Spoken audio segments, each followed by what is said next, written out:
Your teaching makes Buddhism clear and accessible to me, maybe partly because there's something Western in your perspective. So I wonder how individual or standardized teaching is for Buddhists. I mean, in Hinduism, gurus pretty much define the religion, but in Christianity, preaching can follow pre-made outlines. Just looking for some context. How personal is your take on the Buddha's teaching? That's interesting. I mean, I don't personally think I'm very Western in my outlook. I mean, I know there are many Western teachers who have adapted the Buddha's teaching or even discarded parts of the Buddha's teaching. And not only that,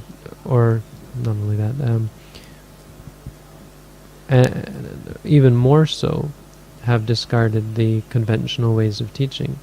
Because the Buddha's teaching comes with an incredibly rigid set of teaching methods. And of course not saying this is how you have to teach, but maybe rigid isn't the word, but specific. Right? How to teach the Buddha's teaching, it's all laid out, and it's mind-boggling how detailed it is. Like, there are books this thick, huge books on how the Buddha's teaching is to be expounded and how the Buddha laid out his teaching. These are commentaries explaining how it is that Buddhism is to be spread and was spread by the Buddha. And there are a lot of Western teachers who throw these out the window. Who say things like the Abhidhamma is a distortion of the Buddha's teaching, came later. People who say the commentators were not meditating, they were just study monks and had no clue about meditation and ended up with wrong ideas and so on. So for me, all of that and much, much more is what it means to have a Western outlook on the Buddha's teaching, and I don't have that. I don't think. I do have,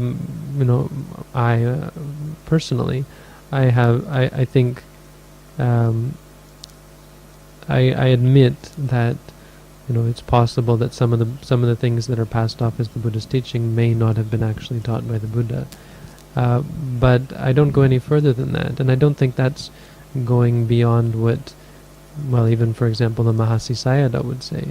Of course, he was quite a bit more wise and of course educated.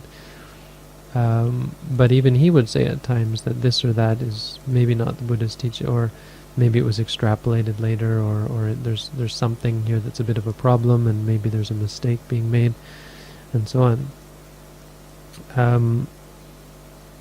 So I would, personally, I take quite seriously the commentaries and of course the Abhidhamma and all of the Tipitaka, and I start from the basis that it most likely is either what the Buddha taught or perfectly in line with what the Buddha taught. I start more from that vantage point, and personally feeling that I have good reason for that, because any modern commentator, any Western author or so on, or any author on Buddhism, trying to explain Buddhism, is a commentator, is creating a new commentary. You can't but be a commentator. So when a person says, don't focus on the commentaries, only focus on the Tipitaka, and the Tipitaka tells you to do this and this and this, so practice this and this and this, they're just creating a new commentary. They're taking the Buddha's teaching and explaining it in a specific way. They're interpreting it and saying, see, therefore the commentary is wrong.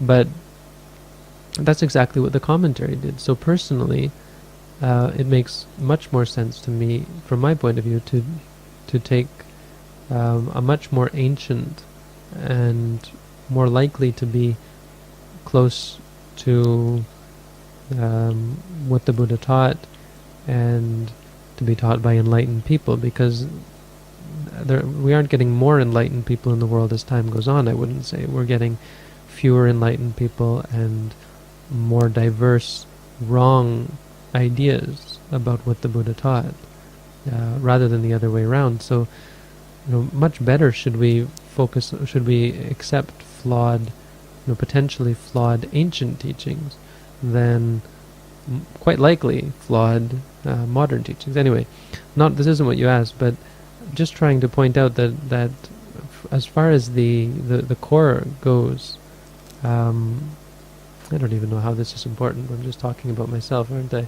But I think it's important to me because it's important. This outlook is important, and it's something that I feel fairly strongly about. That there's far too much freedom of the core essence of liberty taken in regards to the core essence of Buddhism. People are very quick to discard and to change and to alter to suit modern times or a specific society or so on.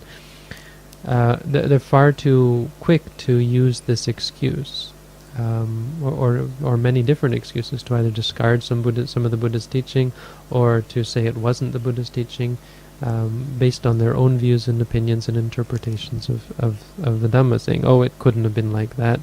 That's wrong. No, that's not according to my meditation practice. My meditation practice shows me something different. Therefore, this teaching must be wrong."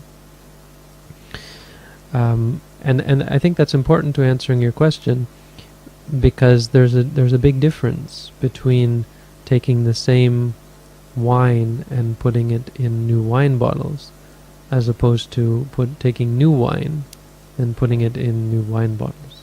This is something Christian saying, no? Jesus is supposed to have put new wine in new bottles or something like that, and discarded the old wine. I don't remember. So, I often find myself in that position where I'm taking ancient Buddhist teachings, like strictly from the books, and kind of disguising them or packaging them quite differently. And I think this is what makes it seem like one's teaching is adapted, or is personal, or is an interpretation or interpretative. But there is a line that's very difficult to see, but that's important not to cross, because it's hard to see the difference between an ancient teaching that is expressed, suppose it were expressed perfectly in a modern Western context, perfectly in the sense of without distorting any of the meaning, and a teaching in a modern context or packaging that is actually a deteriorating or a perversion even of that ancient teaching. And I strive to obviously not do the latter, and I think there's, as I said, much too much freedom. So I think that sort of addresses the general subject that you're talking about whether a teaching should be, or whether it is personal, or whether it's a part of the orthodoxy or an orthodox way of teaching. I'm more inclined towards teaching in an orthodox manner. I wouldn't be very interested in teaching something that was based on my own practice, for example. If I can use my own practice as an example of my teacher's practice or the Buddha's teaching, then great. And if it can reaffirm it, then great. But I would much rather, especially since it seems to have been quite beneficial for myself and for other people, to take the very orthodox Buddhist teachings and to teach in the very, very same way that my teacher taught me, but interpreting, translating it into words that other people can hear. Like, a good example is this booklet that I wrote, and nowhere in the booklet, it may be in the footnotes. Besides in the footnotes, it doesn't tell you that this is what the Buddha taught, or this comes from this sutta or that sutta. I think in the footnote I mentioned a couple of places, but actually it's all things that either I've heard my teacher tell me, in list form, or else it's something that is taken from the actual suttas themselves. I think there's an important distinction there, and I wouldn't want to have. I hope that my take on Buddhism is not personal, because to me that's dangerous. I don't feel qualified, obviously, to have the perfect take on Buddhism. So I'd much rather be merely a catalyst or a conduit for the what feel to be the pure teachings of the Buddha. I hope that helps. You said it all. Wow.